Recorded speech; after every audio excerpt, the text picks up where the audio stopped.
be joined here tonight by the Clinton years when he was in the White House.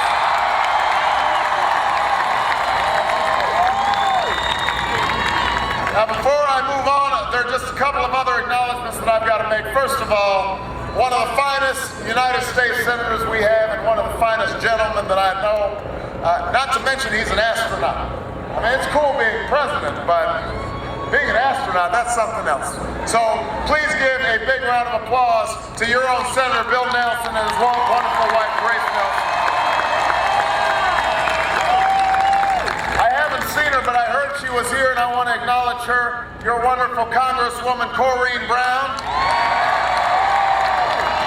I want to thank State Representative Darren Soto, Olga Tanyon, Cheryl Breed, and finally I want to say that before we came on, we had a chance to say hello to the most recent Democratic president, Jimmy Schmidt.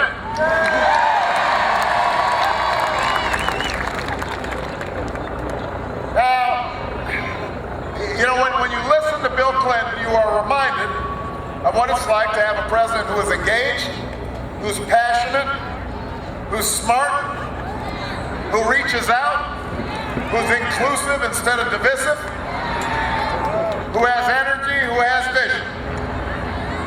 And you start getting kind of nostalgic about 22 million new jobs and a budget surplus and an economy that's working for everybody. And that's why we can't have 4 more years just like the last 8 that we've had. It's time for the kind of peace and prosperity that we saw in the 1990s. Now, I really just have 2 words for you tonight. 6 days. 6 days. After a decade of broken politics in Washington, after 8 years of failed policies by George W. Bush, after 21 months of a campaign that has taken us from the rocky shores of Maine to the sunshine of California, we are 6 days away from bringing about change in America. 6 days away. In 6 days, you can turn the page on policies that have put greed and irresponsibility on Wall Street before the hard work and sacrifice of people on Main Street. We can't spend the next 4 years waiting for our luck to change, but I think everybody here understands the biggest gamble we can take is embracing the same Bush-McCain philosophy that has failed us for the last 8 years. It won't work. It won't work.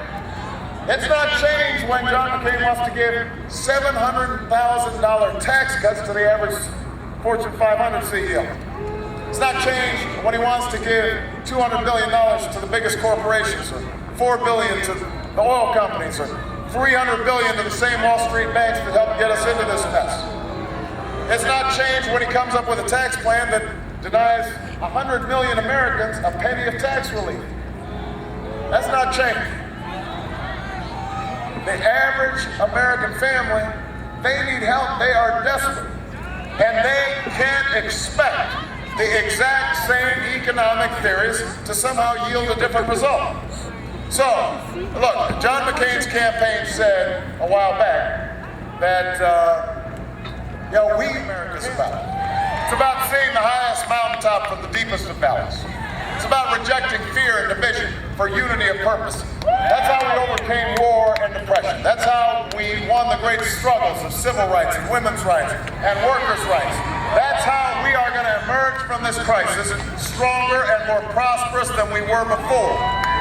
We just need new leadership, we need new politics, we need a new direction, and that's what I intend to bring as President of the United States of America.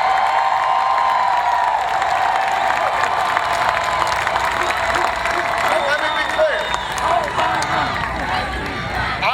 I don't believe the government can or should try to solve all our problems. This is something that President Clinton understood. One of his greatest contributions was to reconfigure the Democratic Party that had gotten real reliant on the idea that government does everything.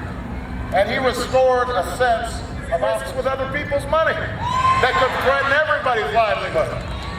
We don't need a bigger government or a smaller government. We need a better, smarter, more competent government. A government that upholds our values.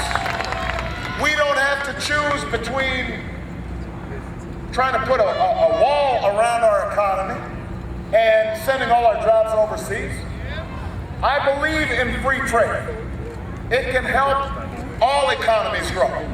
But I think it makes sense to have a president who's looking out and making sure there are labor provisions and environmental provisions in there, that we make sure that American workers aren't being taken advantage of because other countries are manipulating their currency or not allowing our products into their markets. As president, I want to create jobs here in America. And we know that not every job that's disappeared is going to come back.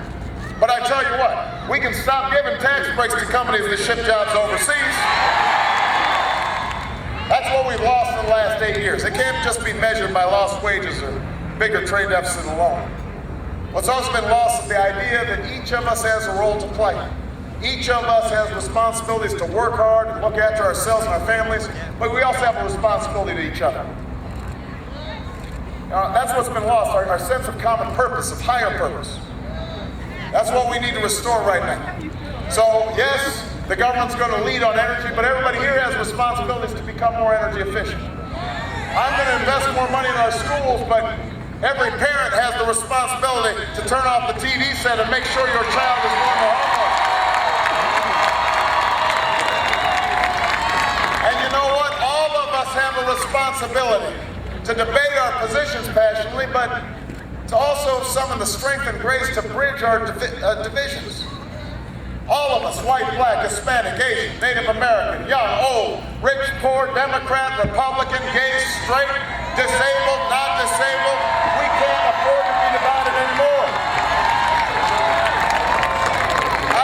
Despite what our opponents say, there's no fake America and real America. There aren't some parts of America that are more patriotic than other parts of America. Those troops that are in Iraq and Afghanistan, some are Democrats, some are Republicans, some are independents, but they are bleeding together. They are fighting together under the same proud flag. And we will serve them and honor them with our politics, a politics that doesn't try to divide us from each other. Now, let me just close by saying this, Florida.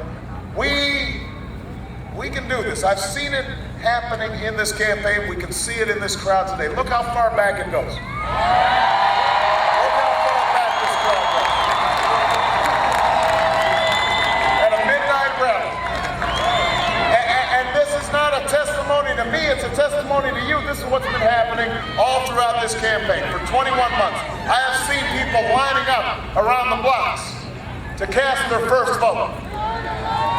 I've seen families that take in other families after a flood. I've seen young soldiers, after their limbs have severed in war, they want to re-enlist because they love this country so much.